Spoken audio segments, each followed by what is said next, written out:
আমি বনিতা না করেই সোজাসাপটা বলছি আপনাকে, বেয়াদবি নিবেন না। ছেলে হিসেবে ক্ষমার দৃষ্টিতে দেখবেন আন্টি। যাই হোক, আপনি হয়তো অনেক আগে জেনেছেন আমার আর আপনার মেয়ের সম্পর্কের কথা এবং আপত্তি প্রকাশ করেছেন আমাদের সম্পর্কটা নিয়ে। করারই কথা, অস্বাভাবিক কিছু না, কারণ আপনি মা হিসেবে আপনার জায়গায় ঠিক আছেন। তাই আপনাকে অযৌক্তিকর বলে অসম্মান করা যাবে না। আমি সম্মান করছি আপনার সিদ্ধান্তকে, তবে সেই সাথে এটাও আশা করছি যে আপনি আমাদের সম্পর্কটাকে একপেক্ষিকভাবে বিবেচনা করবেন না। কারণ আমরা যখন সম্পর্কে জড়াই তখন আমরা কেউ জানতাম না যে আমরা একে অপরের পূর্ব পরিচিত। শুধু দুজন দুজনাকে চিনে বুঝে সম্পর্কে জড়িয়েছিলাম। এমনকি মায়া খান বাড়িতে আসার পূর্ব থেকে আমাদের সম্পর্কটা ছিল একে অপরের সাথে, তাও অনাকাঙ্ক্ষিতভাবে।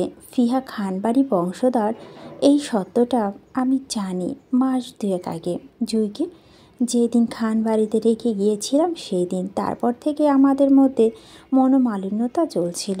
বিভিন্ন দিক বিবেচনা করে ফিহা থেকে দূরে থাকতে চাচ্ছিলাম, কিন্তু ততদিনে বুঝে গেছিলাম আপনার মেয়েকে ছাড়া আমারও চলবে না। বাঁচতে গেলে আমার আপনার মেয়েকে লাগবে। নিজের মনের কাছে হার মানলাম, তাই আপনার সাথে যোগাযোগ করার চেষ্টা করলাম। মা হিসাবে আপনার কাছে শত কারণ আছে আমাকে রিজেক্ট করার। আপনি সেটা করতে পারেন নিশ্চিন্তে, কিন্তু আমি বলবো আপনি আমাদের সম্পর্কটাকে এক প্রেক্ষিতে যাচাই না করতে, একটু ভেবে দেখতে আমাদের সম্পর্কটাকে নিয়ে। সন্তানদের বিষয়ের প্রথম ডিসিশন মা বাবাই নেন। ভালো মন্দ আপনাদের হাতে। আমরা শুধু আমাদের ভালোবাসাটাকে খুলে রাখলাম আপনাদের সান্নিধ্যে। আমরা আশাবাদী আপনাদের কাছে। না করার আগে একটা বার ভেবে দেখার অনুরোধ করছি। আমার কথাগুলো শুনতে ফিল্মি লাগলেও সত্যি যে আমি আপনার মেয়েকে সর্বোচ্চ সুখী রাখার চেষ্টা করব। মনের কথাগুলো জবানে আনার আগেই আমি তার পূরণ করার যথাযথ চেষ্টা করব। সম্মান দিয়ে বুকে আঁকড়ে রাখবো সারা জীবন। চোখে পানি গাল বেয়ে পড়ার আগেই আমি তার হাসির কারণ হওয়ার চেষ্টা করব। আর আমার সেই চেষ্টাগুলো সফল করার জন্য হলেও একটা সুযোগ অন্তত আমাদের সম্পর্কটাকে দেওয়া উচিত আপনার। আরিফের দীর্ঘ কথা শেষ করেই গোপন দীর্ঘ নিঃশ্বাস ফেলল সে। ফিহা খানিকটা ছলছল নয়নে তাকালো আরিফের দিকে। ঠোঁটে তৃপ্তির হাসি। না, সে ভুল করেনি আরিফকে ভালোবাসে, বরং জীবনের সঠিক মানুষটাকে ভালোবাসে জিতে গেছে সে। আজ ফিহা দুনিয়ায় অন্তত সুখী একজন মানুষ মনে করছে আরিফকে ভালোবাসে। কিন্তু মেহেরবানের ভাবভঙ্গি অনড়। বিশেষ একটা পরিবর্তন দেখা দিন না তাতে। বরং কোন দৃষ্টিতে তাকালো আরিফের দিকে। ছেলেটি মেহেরবানের অপছন্দ নয়, বরং বেশ পছন্দনীয়, আদর্শ, সুন্দর, সুদর্শন, বুদ্ধিমান একজন ছেলে আরিফ। প্রতিটা মাই তার মেয়ের জন্য এমন পাত্রই খুঁজে। তাই তিনিও ব্যতিক্রম নয়। ছেলে হিসাবে আরিফকে ভীষণ পছন্দ ওনার, কিন্তু নিজের মেয়ে বিয়ে দেওয়ার মতো পছন্দ নয়। কারণ সমাজ বলতেও একটা কথা আছে। তাদের সেই সমাজে একটা নাম ডাক আছে। সমাজের উঁচু শ্রেণীর মানুষ তারা। সেখানে নিজের মেয়েকে কিভাবে সাধারণ একটা ছেলে হাতে তুলে দিবে? উনার অতি আদরের মেয়ে ফিহা কি পারবে নিজের বিলাসবহুল জীবন ছেড়ে আরিফের মতো সাধারণ জীবন লিড করতে? না, পারবে না। হয়তো এখন ফিহার অল্প বয়স, তাই আবেগে আছে বলে ভালোবাসা। ভালোবাসা বলে জেদ করছে তাদের কাছে। কিন্তু যেদিন বাস্তবতা পা রাখবে ফিহা, তখন সেই ভালোবাসা বলতে কিছুই থাকবে না তার মধ্যে। নিজের বিলাসবহুল জীবন যাপন না পেলে ঠিকই ফিহা সব ছেড়ে চলে আসবে এই ভালোবাসা নামক আরিফকে ফেলে। তাই তিনি নিজের মেয়ের সর্বনাশ চায় না।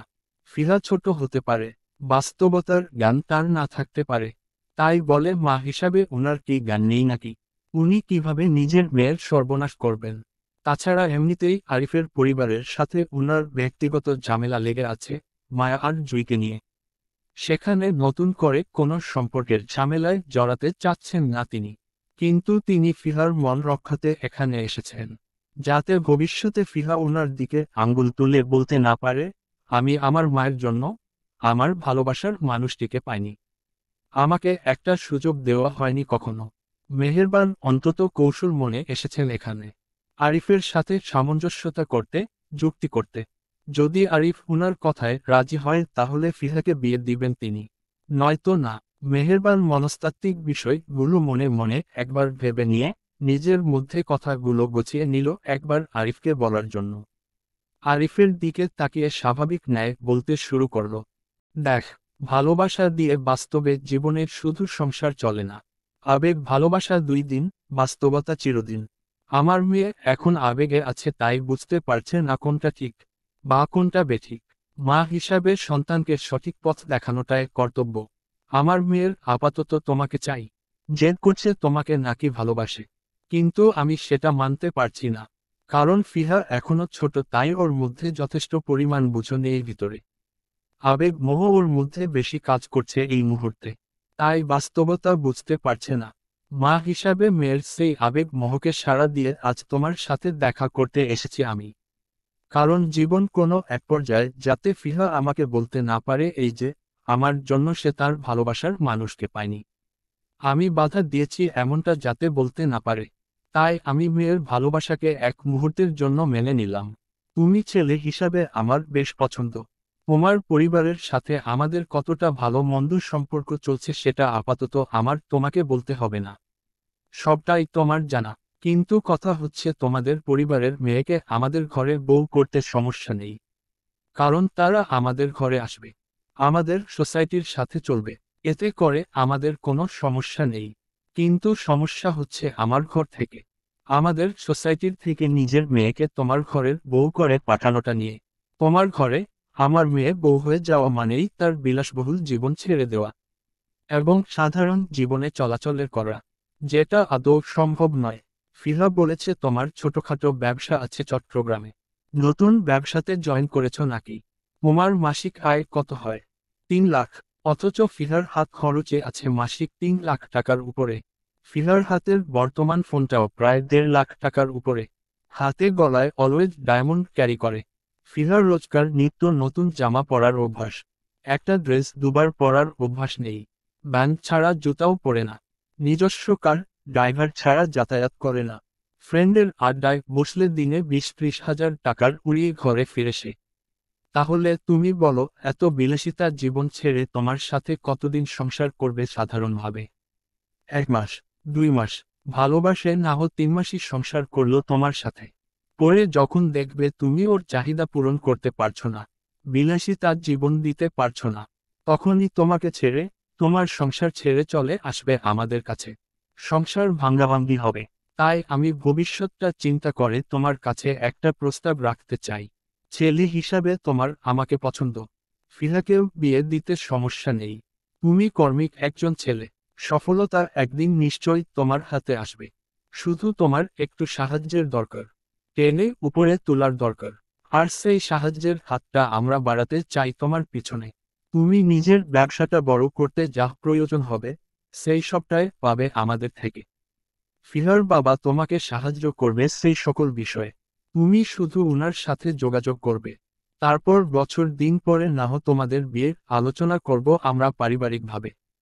ততদিনে তুমি নিজেকে উপরে তোলার চেষ্টা করো, আমাদের তোমার পাশে পাবে। আশা করছি তুমি আমার কথাগুলোর মানে বুঝতে পারছো। মেহেরবানের কথায় স্তব্ধ নিবাক হয়ে টেবিলের সামনে মাথা ঝুঁকে বসে রইল আরিফ। এক মুহূর্তের জন্য কথা ভুল গেল সে। নিজেকে খুব ছোট মনে হলো আরিফের নিজের কাছে। অপমানে চোখ মুখ লাল হয়ে উঠল। সামনে থেকে ফিহা আরিফকে চমকানো ভঙ্গিতে দেখে নিল একবার। নিজের মায়ের কথায় উত্তেজিত ভঙ্গিতে বলে উঠল তৎক্ষণাৎ, এসব কি বলছো মা তুমি? আমাদের সম্পর্কটাকে তুমি ছোট কেন করছো? আরিফকে কেন ছোট করে কথাগুলো বলছো? আমি স্বেচ্ছায় আরিফকে আমার জীবনের জড়িয়েছি। আমার বিলাসবহুল জীবন চাই না, আমি সাধারণ জীবনে থাকতে পারবো। তোমাদের সাহায্যের প্রয়োজন হবে না আমাদের, আমি মানিয়ে নিতে পারবো। ফিহার কথা শেষ করার আগেই ধমক লাগায় মেহেরবান। তিনি অন্তত রাগী স্বরে ফিহাকে শাসিয়ে বলে, তোকে কথা বলতে বলেছি আমি। বাস্তবতার কতটুকু বুঝিস তুই? তোর এই ভালোবাসায় দুনিয়া চলবে। আমরা বুঝি না কোনটা তোর জন্য ঠিক বা কোনটা ঠিক নয়। বড় হয়ে গেছিস তুই, নিজের বুঝো বুঝতে শিখেছিস এখনো। চুপচাপ বসে থাক, আমি কথা বলছি না, তোর কথা বলা লাগবে মাঝে। আরিফ আরও কয়েক সেকেন্ড সময় নিয়ে নিজেকে শান্ত করে পুনরায় চোখ তুলে তাকালো মেহেরবানের দিকে। ফিহাকে দেখেও যেন দেখল না সে, পূর্ণ দৃষ্টি মেহেরবানের দিকেই তাক করল। সে জানতো এমন কিছুই হবে। মেহেরবান আরিফকে রিজেক্ট করবে কৌশলে। কিন্তু আরিফ এটা জানতো না যে মেহেরবান নিজের মেয়ের জন্য তাকে কিনতে চাইবে, টাকার লোভ দেখিয়ে তাকে হাত করতে চাইবে। আরিফের মনোবল বদলায়, কারণ মেহেরবানের কথাগুলো গাঢ়ভাবে আঘাত করল তার আত্মসম্মান বোধে। তীক্ষ্ণ ঘৃণা জন্ম নিল বড়লোকদের প্রতি। আরিফের এই মুহূর্তে এখানে বসে থাকতে ইচ্ছা করল না, উঠে যেতে মন চাইল। তারপরও মেহেরবান প্রতি সম্মান দেখাতে বসে রইল জায়গায়। তবে মুখে দারুণ হাসি ফুটালো, স্বাভাবিক ন্যায় আচরণ করল। টেবিলের উপর রাখা বাবার হসপিটালের রিপোর্টগুলো পাশ থেকে টেনে নিজের হাতে নিল। এক দফা রিপোর্টগুলো দেখে নিয়ে তাকালো মেহেরবানের দিকে। হাসির মুখে স্বাভাবিক কণ্ঠে বলল, আপনার কথায় সহমত পোষণ করছি আন্টি। আমার সাথে সত্যি আপনার মেয়ের যাবে না, না যাওয়াটাই স্বাভাবিক। তবে ধন্যবাদ আপনাকে আমাকে এত সুন্দর একটা প্রস্তাব দেওয়ার জন্য। টাকা পয়সা, অর্থ সামর্থ্য সবারই চাই। কেউ হালাল পথে চাই, কেউ আবার হারাম পথে। আপাতত আমার হালাল এবং নিজের যোগ্যতায় চাই। কারো দয়া ভিক্ষা নিয়ে নিজেকে প্রসিদ্ধ করতে চাই না আপনাদের সমাজে। আমি সাধারণ জীবনে ভালো আছি, ভালো থাকব। দোয়া করবেন আমার জন্য, আপনার মেয়ের জন্যও দয়া রইল। ভালো কিছু করুক জীবনে, ভালো জীবন সঙ্গ পাক। আপনি আপনার শ্রেণীর বেঁধে মেয়েকে বিয়ে দিতে পারেন, আমার কোনো আপত্তি নেই। তবে নিজের আত্মসম্মান বোধ নিয়ে টানাটানি করলে ঘোর আপত্তি থাকবে আমার। পূর্বের সম্পর্ক যখন একটা আছে, তাই পাশাপাশি আমাদের আবারও দেখে হতে পারে। ততদিন ভালো থাকবেন। আমার কথায় কষ্ট পেলে ক্ষমার দৃষ্টিতে দেখবেন। আপনাদের অর্ডার করা আছে, খেয়ে যাবেন অবশ্যই, ভালো লাগবে আমার। আজ তাহলে আসি আন্টি, আসসালামু আলাইকুম। নিজের কথাগুলো শেষ করে দ্রুত পদে উঠে পড়ল আরিফ। হতভম্ব মেহেরবান আরিফের দিকে তাকাতে তাকাতেই ততক্ষণে উত্তেজিত ফিহা আটকে দাঁড়ায় আরিফের পথ এবং বাধা প্রদান করে বলে, আরিফ প্লিজ এমনটা করো না, তুমি আমার সাথে। আমি তোমাকে ছাড়া বাঁচব না। প্লিজ তুমি শান্ত হও।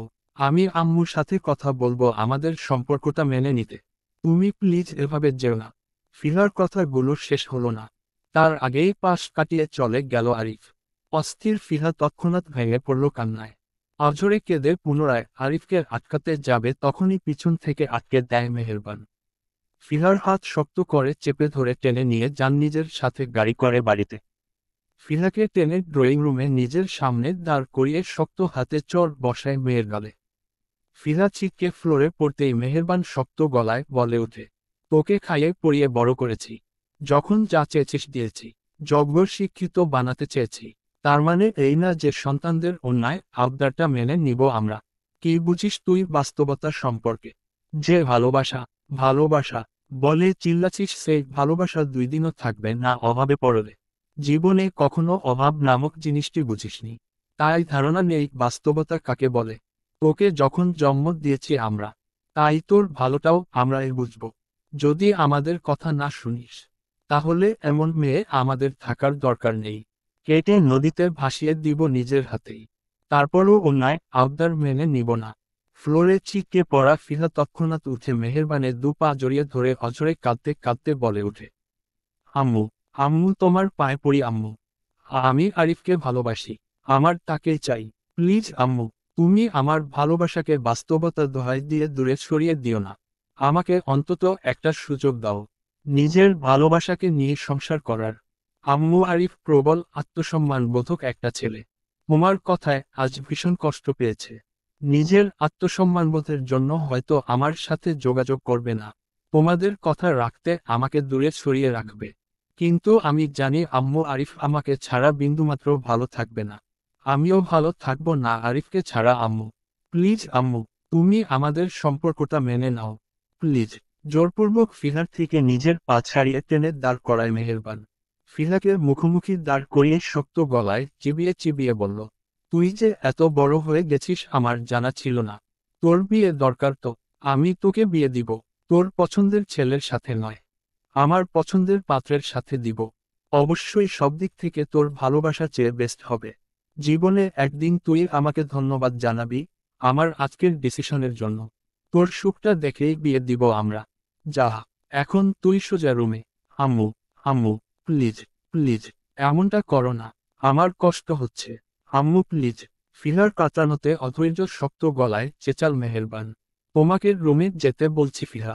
টিল টিল গোটা একদিন মায়া লুকিয়ে চুকিয়ে বেড়ালো হৃদের থেকে। হৃদের সাথে করা রাতের ঘটনাকে কেন্দ্র করে মায়া ভীষণ বিষণ্ণতায় ভুগল। লজ্জায় কেটেকুটে বুক ভাসালো। রাতে শুয়ে কান্না করতে করতে এক দফা জুইকেও শুনিয়ে দিল নিজের ডিপ্রেশনের কারণটা। মার কথা শুনে জুই সেদিন রাতে পেটে খিল ধরার মতো হাসি হেসেছিল। মায়াকে নিয়ে বেশ মজাও করেছিল। এতে করে মায়া আরো হতাশায় ডিপ্রেশনে ভুগল। লজ্জায় আর হৃদের সামনে পড়ল না গোটা একদিন। সকালে হৃদ অফিসে যাওয়ার পর মায়া উঠে নাস্তা করত। আর রাতে হৃদ অফিস থেকে আসার আগে খেয়ে দেয়ে নিজের রুমে শুয়ে পড়ত মায়া। ডিপ্রেশনে মায়া একটা দিন কোনো রকম পার করলেও ঠিক পরদিন রাতে আবারও অনাকাঙ্ক্ষিতভাবে দেখে হয়ে গেল হৃদের সাথে তার। তাও আবারও এক আপত্তিকর ঘটনাকে কেন্দ্র করে। হৃদের সাথে মার আবারও এক আপত্তিকর ঘটনা ঘটল। আর সেই ঘটনাকে কেন্দ্র করেই মায়া বর্তমানে নিজের রুমে ফ্লোরে লুটিয়ে পড়ে বিছানায় মাথা ঠেকিয়ে হাউমাউ করে কেঁদে বুক ভাসাচ্ছে। এই মুখ আর ইহজীবনে দেখাতে পারবে না তার মিস্টার ভিলেনকে। কি বিদঘুটে ঘটনাটাই না ঘটল মার সাথে। নিশ্চিত তার মিস্টার ভিলেন তাকে নিয়ে বাজে চিন্তা করছে। শেষ পর্যন্ত মায়া আর নিজের ইজ্জতটা বাঁচাতে পারল না হৃদের সামনে। আজ মার ইজ্জতের রফাদফা হয়ে গেল তার মিস্টার ভিলেনের সামনে। এমন ঘটনা কি কারোর সাথে ঘটে নাকি? না তো ঘটে না। কই মায়া তো কখনো শুনেনি কারোর সাথে এমন সাংঘাতিক ঘটনা ঘটতে। তাহলে মার সাথেই কেন এমন হতে হলো? নিজের ভাবনার জন্য মায়া আরো বেশি কান্না ভেঙে পড়ল। নিজের ডিপ্রেশনের ধাপটা যেন বাড়ছে বয় কমছে না। মনে মনে এক দফা সিদ্ধান্ত নিয়ে নিল সে আর জীবনে কখনোই হৃদের সামনে গিয়ে দাঁড়াবে না। এই মুখটাও দেখাবে না। দরকার হলে লুকিয়ে চুকিয়ে জীবন পার করে দিব, তারপরও সে কখনোই তার মিস্টার ভিলেন সামনে যাবে না। যাবে না মানে যাবেই না। কথাগুলো ভাবতে ভাবতে মায়া আবারও হাউমাউ করে কেঁদে উঠে কিছুক্ষণ আগে কথা ভেবে।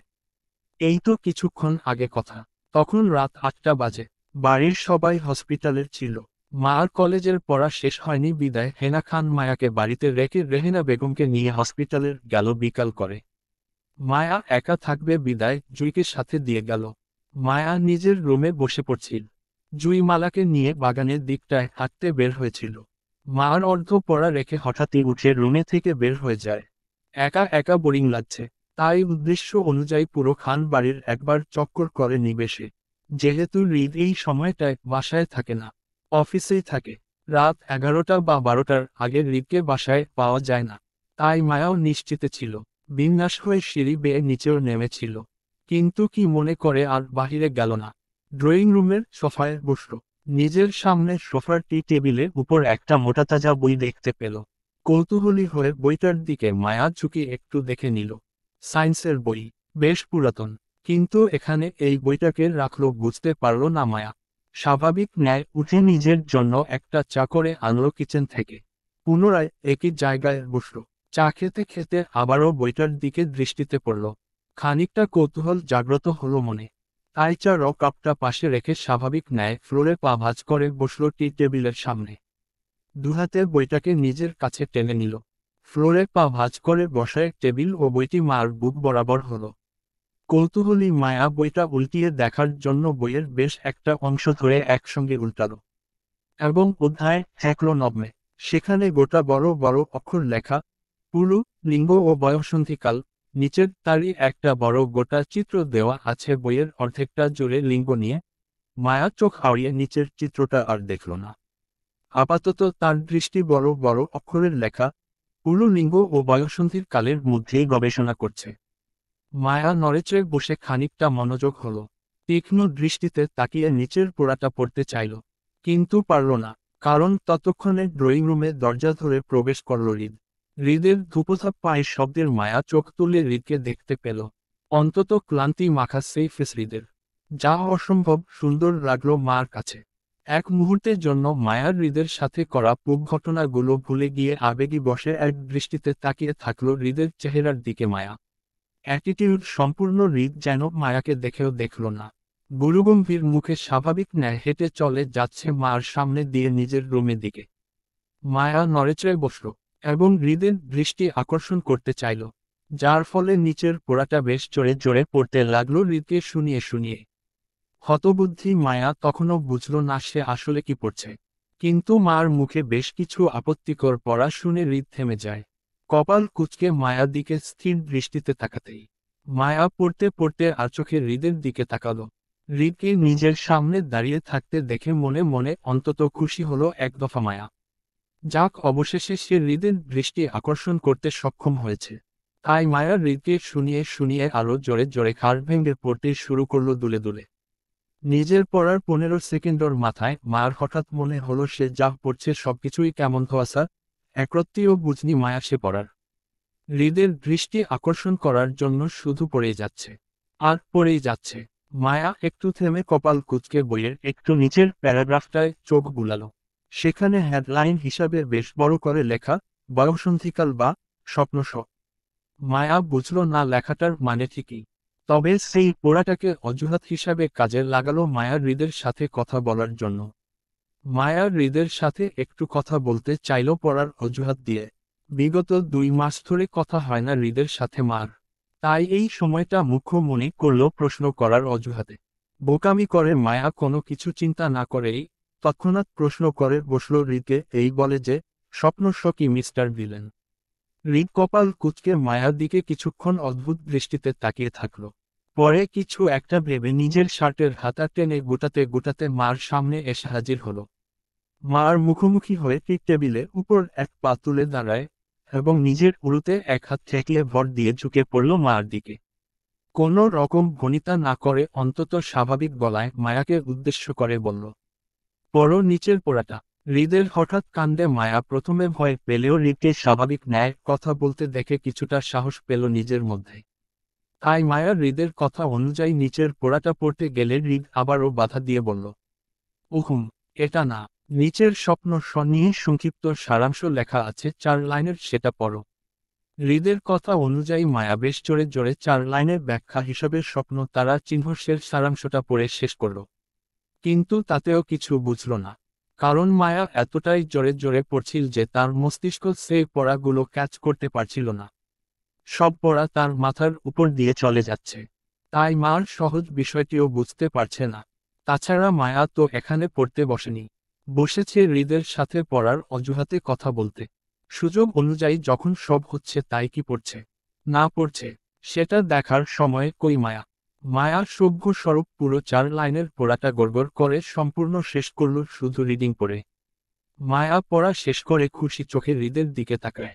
হৃদ মার অবুঝ চোখের ভাষা বুঝে এক অঙ্গুলে নিজের কপলা চুকলাল এবং ধীর কণ্ঠে বলল, এবার ধীরে ধীরে পড়ো, মনোযোগ সহকারে। হৃদের কথায় মায়া মাথা নাড়িয়ে সম্মতি জানিয়ে ধীরে ধীরে পড়তে শুরু করল মনোযোগ সহকারে। এবার যেন মার মাথায় সব ঢুকছে না। প্রথম লাইটা পড়ল বেশ মনোযোগ সহকারে, রহস্যে স্থির ভাবে যে ছেলেদের বয়ঃসন্ধিকাল আসে 11 থেকে 15 বছর বয়সের মধ্যে। এ সময় তাদের দেহের। মায়া সম্পূর্ণ এক লাইন পড়েই নিজের কৌতূহল বশে করে বসে আরেক ভুল সম্পূর্ণটা না পড়েই হৃদকে পুনরায় অদ্ভুত প্রশ্ন করে বসল সে। নিজের অবস্থায় হৃদকে প্রশ্ন করে বলল, মায়া, আপনার হয়েছিল মার এমন প্রশ্নের হৃদ অপদস্থ হল। তাই মার প্রশ্নটা শেষ করতে না দিয়ে তার আগেই নাক মুখ বুজে চিবিয়ে চিবিয়ে বলল, হৃদ, শাট আপ ইডিয়ট। হৃদের ধমক খেয়ে মায়া বেশ মনোযোগ সহকারে সম্পূর্ণ পোড়াটা রহস্যে পড়ে শেষ করতে লাগলো এবং পড়তে পড়তে মার মস্তিষ্কে পানির মতো পরিষ্কার হলো যে বয়ঃসন্ধি বা স্বপ্ন কাকে বলে। আর এতেই যেন বিপত্তি ঘটল মার জন্য। হৃদের সামনের নত মস্তিষ্কের পড়তে পড়তে মার ঠোঁট উল্টিয়ে কান্না ভেঙে পড়ল তৎক্ষণাৎ নিজের বোকামির জন্য। চোখ যখন টৈটম্বুর হলো নোনাচলে, তখন হৃদ মার সেই দুঃখ কষ্টকে দ্বিগুণ করতে পুনরায় বলে উঠল, এবার নিচের চিত্রটার দিকে তাকাও। হৃদের কথা অনুযায়ী মায়া নিচের বড় করে দেওয়া চিত্রটার দিকে তাকাতেই চমকে উঠল তৎক্ষণাৎ। হৃদের সামনে এইভাবে অপদস্থ হওয়ায় লজ্জা আর মায়া চোখ তুলে হৃদের দিকে তাকাতে পারল না। বরং সে এতক্ষণ যাবৎ কি করেছে সেটা ভেবে লজ্জায়, দুঃখী কষ্টে সাথে সাথে লুটিয়ে পড়ল বইয়ের ভাঁজে। লজ্জায় নিজের মুখ বুইয়ে পাতায় ফেলে হাউমাউ করে কেঁদে উঠল হৃদের সামনে। হৃদ স্থির দৃষ্টিতে মায়াকে কিছুক্ষণ দেখে নিয়ে সেও নিঃশব্দে প্রস্থান করে সেখানে থেকে। হৃদ যেতেই মায়াও লজ্জা বইটাকে সেই অবস্থায় ছেড়ে দিয়ে উঠে চলে যায় নিজের রুমে। ডিপ্রেশনে মায়া তখন থেকেই কেঁদেকুটে বুক ভাসাচ্ছে লজ্জায়। এমন একটা কাজ কেমন করে করতে পারল সে? তাছাড়া মার সবচেয়ে ডিপ্রেশনের মূলক প্রশ্নটা হলো হৃদকে করাটা, আপনার হয়েছে। ছি ছি, এত বিচ্ছিরি কাণ্ড সে কিভাবে করতে পারলো? লজ্জায় মার মরে যেতে ইচ্ছা করছে না এখন। এই মুখ আর দেখাবার নয় হৃদকে। মার হাউমাউ কান্নার মধ্যে দিয়েই ঘটল আরেক ঘটনা, তাও জুইয়ের সাথে। মার খোলা রেখে আসা বইটা পড়ল জুইয়ের সামনে। তখন জুই কেবল বাগান থেকে ড্রয়িং রুমে সোফায় এসে বসেছিল। মালা কিচেন গেছে জুইয়ের জন্য চা করতে। সেই সুযোগটায় জুই সোফায় শটান হয়ে বসেছিল হাত পা ছড়িয়ে। যেহেতু খান বাড়ির টিভি নেই, তাই জুইয়ের টিভি দেখার অপশন ছিল না। জুই নিজেও ফোন ব্যবহার করে না, তাই খালি খালি বসেছিল সোফায়। টি টেবিলের উপর খোলা বইটাকে দেখেছিল জুই। তবে সেই দিকে বেশ একটা মনোযোগ হলো না। পা ছড়িয়ে সোফায় বসেছিল বেশ কয়েক মিনিট। কিন্তু বিপত্তি ঘটে হঠাৎই খান বাড়িতে আয়নের আগমনে নিয়ে। আয়ন আজ 2 মাস পর খান বাড়িতে পা রাখল। আর মনে মনে দোয়া করল যাতে মায়া সামনে না পড়ে। হলো তাই। মায়া সামনে না পড়লেও জুইকে ঠিকই চোখে পড়ল কিছু সময় পরে। তাও অনাকাঙ্ক্ষিত ঘটনাকে কেন্দ্র করে। আয়নের আজ খান বাড়িতে আসতে হয়েছে হৃদের জরুরি তলবে। হৃদ অকারণে আয়নকে ডাকবে না বিশেষ প্রয়োজন ছাড়া। তাই আয়ন অতীতের সবকিছু পাশে রেখে হৃদের সাথে জরুরি তলবে দেখা করতে এসেছে খান বাড়িতে। গায়ে ধূসর রমটা শার্ট জড়ানো কালো প্যান্টের সাথে। শার্টের হাতা কুইন অবধি টানা। এক কানে ফোন চেপে ধরা তো অন্য হাতের উপর সাদা এপ্রনটা ভাঁজ করে রাখা। হসপিটালের গ্যাটাপে এসেছে সে। আজ রোগী দেখার চাপ ছিল না, কারণ একদিন পর পর রোগী দেখতে কেবিনে বসে সে। কাল যেহেতু বর্ষা হয়েছিল তাই আজ ফ্রি আছে। রাতে নাইট ডিউটি আছে শুধু। তাই আয়ন হৃদের সাথে দেখা করে সোজা এখান থেকেই হসপিটালের চলে যাবে সে। আয়নের মনোযোগ তখনও সব ফোনের কথা বলা মধ্যে থাকায় চোখে পড়ল না সোফার উপর বসে থাকা জুইকে। আয়নের হঠাৎ আগমনে হতভম্ব জুই দ্রুততার সঙ্গে ফ্লোরে পা ভাঁজ করে বসে পড়ল মার মতো করে। টি টেবিলের সামনে রাখা খোলা বইটি ব্যস্ত হাতে নিজের কাছে টেনে নিল। এমন একটা ভাব করল যেন জুই আয়নের আগমন বুঝতে পারেনি। এবং বিগত অনেকটা সময় ধরেই জুই বই পড়ছে বসে বসে। আয়নের ফোনে কথা বলার শব্দ যেন জুইয়ের কানে ঢুকছে না না পড়ার ব্যস্তায়। এমন একটা ভাব করে মনোযোগ সহকারে ঘাড় বাঁকিয়ে বেশ জোরে জোরে পড়তে লাগলো আয়নের সামনে। মূল কথা, জুই আয়নের সামনে অপদস্থভাবে পড়ে যাওয়ায় উঠে পালিয়ে যেতে পারছে না। দৌড়াতে দেখে নিবে তাই বিষয়টিও খারাপ দেখায়। আবার আয়নের সাথে জুই কথা বলতে চাচ্ছে না, তাই অজুহাত হিসাবে আয়নের সামনে পড়ার বাহানা মারল জুই। মনোযোগ হবার ভান ধরে জুই আয়নকে দেখিয়ে শুনিয়ে বেশ জোরে জোরে অন্যমনস্ক হয়ে পড়তে লাগলো। বয়সন্ধি বা স্বপ্ন তারা চিহ্ন স কাকে বলে। জুইয়ের বেগতিক পড়ায় হঠাৎই আয়নের কথা বলা থেমে যায়। চোখ ছোট ছোট করে তাকালো জুইয়ের দিকে। জুই তখনও বুঝল না আয়নের দাঁড়িয়ে পড়ার কারণটা। শুধু পড়তে পড়তে আর চোখে একবার আয়ন দেখল দাঁড়িয়ে পড়তে। যেহেতু জুইয়ের মনোযোগ পড়ায় ছিল না তাই বিষয়টি তখনও বুঝল না জুই যে কেন আয়ন জুইয়ের দিকে অদ্ভুত দৃষ্টিতে তাকিয়ে আছে জায়গায় স্থির হয়ে। পড়তে পড়তে জুইয়ের অস্বস্তির হলো। আয়ন কেন এভাবে তার দিকে অদ্ভুত দৃষ্টিতে তাকিয়ে আসে সেটা নিয়ে। এখান থেকে যাচ্ছে না কেন? জুই পুনরায় আয়নের দিকে আর চোখে তাকায়। কি অদ্ভুত আয়নের সেই দৃষ্টি! জুই নাক মুখ কুঁচকে এবার সত্যিই পড়ায় মনোযোগী হলো। এবং পড়তে পড়তে বুঝতে পারল আসলে সে এতক্ষণ যাবৎ আয়নকে শুনিয়ে শুনিয়ে কি পড়ছিল। অপদস্থ জুইকে আরো আতঙ্কিত করল যখন দেখল বইয়ের নিচে গোটা একটা বড় চিত্র দেওয়া আছে বয়সন্ধি ও লিঙ্গ নিয়ে। আতঙ্কিত জুই সাথে সাথে ছিটকে সরল বইয়ের সামনে থেকে। হাতে বইটাকে ধাক্কা দিতে দিতে নাক মুখ কুঁচকে চেঁচিয়ে বলে উঠল, ছি, কি বাজে! ইয়াক! নিজের রিয়েকশন জুই নিজেই অপদস্থ হলো আয়নের সামনে। কারণ তখনও আয়ন অদ্ভুত দৃষ্টিতে তাকিয়ে ছিল জুইয়ের দিকে। এতক্ষণে আয়নের অদ্ভুত দৃষ্টির মানে বুঝতে পারল জুই। বোকামি করে যে জুই এতক্ষণ এসব পড়া পড়েছে, সেই সবটাই শুনেছে আয়ন। আর তার জন্য নিজের ফোনে কথা বলা বন্ধ করে দিয়ে জুইয়ের দিকে তাকিয়েছিল এতক্ষণ ধরে অদ্ভুত দৃষ্টিতে। লজ্জায় জুই নিজের চুল ছিঁড়তে ইচ্ছা করল এক মুহূর্তের জন্য। সে কিভাবে এতটা বোকামি করতে পারল, তাও এই অসভ্য ডক্টরের সামনে। আর মানুষ পেল না লজ্জিত হবার। লজ্জা মাথা কাটা যাচ্ছে জুইয়ের। দুঃখের কষ্টে জুইয়ের কান্না চলে আসলো আয়নের সামনে। কেঁদেও দিল। তবে পর মুহূর্তে উঠে তৎক্ষণাৎ দৌড় লাগালো মার রুমের উদ্দেশ্য। এখানে থাকা মানেই আরো লজ্জায় মরে যাওয়া। জুইকে যতক্ষণ পর্যন্ত দেখা গেল ততক্ষণ পর্যন্ত আয়ন স্থির দৃষ্টিতে তাকিয়ে থাকল জুইয়ের যাওয়া দিকে। ঠোঁটের কোথাও একটু হাসি হাসি ভাব চলে আসছে জুইয়ের বোকামির জন্য। তবে হাসল না আয়ন, নিজেকে গম্ভীর রাখল। কয়েক কদম এগিয়ে এসেছে, বইটা হাতে নিল, সবকিছু উপর নজর বুলালো। চিত্রটা দেখে ঠোঁট কামড়ালো, হাসি আটকালোর। বইটি বন্ধ করে নিজের সাথে নিয়ে নিল, রেখে গেল না। বইটি বেশ পুরাতন এবং হৃদের বই। হৃদ স্টুডেন্ট থাকাকালীন সময়ে বই এটা। আয়ন বইটা হাতে নিয়ে সিঁড়ি বেয়ে হৃদের রুমের দিকে যেতে যেতে আরও একবার চোখ আউড়িয়ে তাকালো জুইয়ের যাওয়া দিকে। অপদস্থ জুই দৌড়ে মার রুমে এসে দেখল মায়া আগের থেকে ফ্লোরে লুটিয়ে পড়ে বিছানায় মাথা ঠেকিয়ে বুক ভাসাচ্ছে, কান্নাকাটি করে। এক মুহূর্তের জন্য জুই নিজের কান্না ভুলে গিয়ে এগিয়ে আসলো মার দিকে। মার সামনে ফ্লোরে পা ভাঁজ করে বসে অশ্রুসিক্ত ভেজা চোখে জুই মায়াকে প্রশ্ন করল, কি হয়েছে? তুই মোরার কান্না কেন করছিস? আজ তো দুঃখের দিন আমার, তাহলে তুই কেন কাঁদছিস ঋতু? মায়া জুইয়ের কথায় আবারও হাউমাউ করে কেঁদে উঠল। অশ্রু বিলাপ করতে করতে হৃদের সাথে ঘটে যাওয়ার সেই সবটাই বলল জুইকে সে। সবটা শুনে জুই সহজ হলো। নিজের হতাশটা ততক্ষণে কিছুটা কমে গেছে। এই ভেবে যে জুই মার মতো এতটা বোকামি করেনি। জুই তো শুধু চিত্রটাকে হাতে ছুঁয়েছিল, কিন্তু মায়া, সে তো মুখ ডুবিয়ে বসেছিল। কিন্তু তারপরও মার উপর রাগ হলো জুইয়ের। মায়া বইটা খোলা রেখে এসেছিল বিদায়, তার সাথে এমনটা হয়েছে। নয়তো এটা আপত্তিকর পরিস্থিতিতে কখনোই পড়তো না ডক্টরের সামনে। লজ্জায় এবার জুইও ডিপ্রেশনে ভুগল। কপাট রাগে বলল, বলদি, বইটা আমার জন্য খোলা রাখা আইছিলি তুই? নিজের ইজ্জতটা তো মারছত, সাথে আমারটাও ফালুদা বানাইছত। ছি ছি, কি বিচ্ছিরি কাণ্ড। তোর মতো গর্দ বোন থাকলে আর ডিপ্রেশনের অভাব পড়বে জীবনে আমার। জুইয়ের কথায় আরো কান্না ভেঙে পড়ল মায়া। কেঁদে কেটে বন্যা করে বলতে লাগলো, আমি কি জানতাম নাকি কিছু? না জেনেই তো সবটা হয়েছে। আমি এই মুখ কিভাবে দেখাবো উনাকে? আমি বুঝিনি। আমি আমি হহ। মায়া কান্নায় জুই নিজের চোখে পানি মুছতে মুছতে বলল, তুই কি চিত্রের মধ্যে মুখ ডুবিয়েছিলি ঋতু?